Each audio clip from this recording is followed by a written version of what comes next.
The Motorola H20 Fusion is a compact and light smartphone.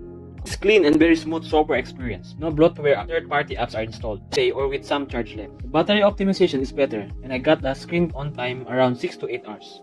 For the main and 8MP for the ultra-wide, 2MP for depth sensor. On the front, there is a 32MP camera. It is super advanced main camera with ultra-pixel technology. Buenas Tech Junglers, Felmar here. Welcome to Tech Jungle.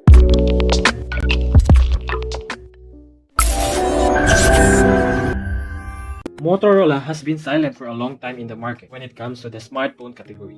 The last popular devices was the G series. This year, this 2022, they introduced the H series, which they call the Motorola H20 Fusion. It targets a mid-range segment. The best experience for this Motorola smartphone is its clean and pure stock Android experience, with no bloatware apps installed. The Motorola H20 Fusion is a compact and light smartphone compared to the past models they had that were bulky. It is supported with an AMOLED display, equipped with an MediaTek Dimensity 800U chipset and a 108MP camera.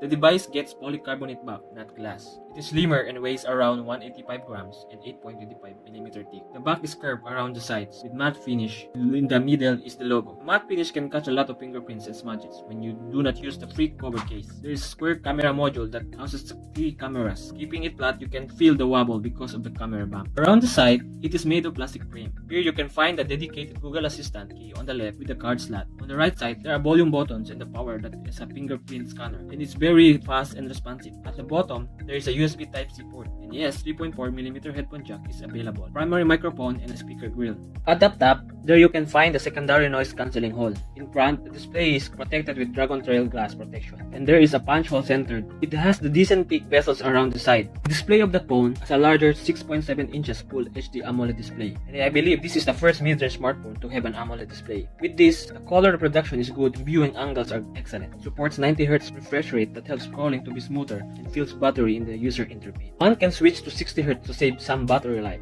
The display looks more vibrant and has better color reproduction. The display also supports SDR10, so you can stream HD content on it, like YouTube. Plus, it has wideband L1, ensuring HDR content such as Netflix. There is an attentive display which keeps the screens on as you are looking to it. It also has a 180Hz touch sampling rate that makes response quicker during gaming. The brightness of the device is pretty normal and it's still visible under the direct sunlight. Overall, it is good for media consumption. The Motorola H20 Fusion is powered by a MediaTek Dimensity 800U chipset. It is good chipset for gaming and daily use. Activities like scrolling web pages, multitasking between applications, and playing light games feel smoother. Heavy or graphics-intensive games are playable, but there are slight frame drops. When the device gets warm, luckily Motorola has implemented a vapor cooling system to dissipate heat. There is a support for virtual expansion, so you can extend another 2GB of RAM for usage. Aside from the default storage of 6GB RAM and 128GB of storage, you can still expand it by a micro SD card. There are 5G connectivity bands available, which means good for connectivity in the future. The Motorola H20 Fusion runs on Android 11 out of the box with a stock Android look. It is clean and very smooth software experience. No bloatware, third-party apps are installed. The software has a lot of gestures available, such as double press to open the camera, swiping 3 fingers for screenshot, tapping to turn off and on the flashlight, swiping to the edge to enable split screen for 2 applications. There is also a feature called Ready For, where you can view content and use apps from your Motorola phone to PC. There is also a gaming mode called Game Time that blocks all calls and notifications on gaming. This will ensure no distraction and smooth gaming experience. Well, upon observing, some important apps are missing, such as gallery apps, where you have to rely on Google Photos for your photo gallery. But overall, it provides a great software experience. The Motorola H20 Fusion equips with a single speaker, but it is loud, though it lacks a stereo speaker. The sound is good and does not feel lowered even at the highest volume setting. There is a 3.5mm headphone jack for solo listening, and Dolby Atmos supported for enhancing sound quality. The Motorola H20 Fusion packs with a 5000 mAh battery capacity, and it can last for 2 days without charging in normal usage. Heavy usage lasted to 1 day or with some charge left. The battery optimization is better, and I got the screen on time around 6 to 8 hours. The device is also getting 30W turbo fast charger inside the box with a USB Type-C to Type-C cable. You can charge this device around 0 to 100% with 1 hour and 30 minutes, considering its battery capacity. The battery life is very good and it supports reverse wired charging.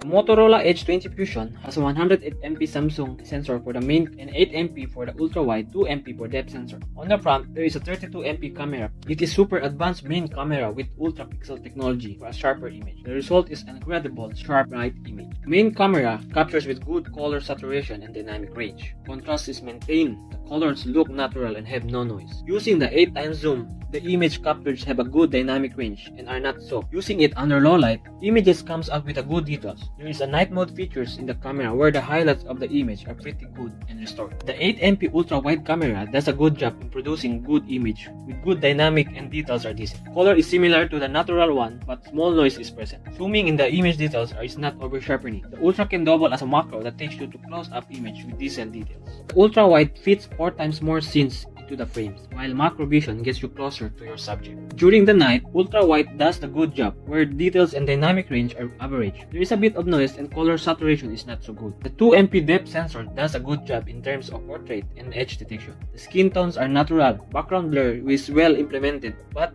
cut out of the edge could have been better. On the front, when taking selfie, the skin tones comes out natural. The field of view is wider.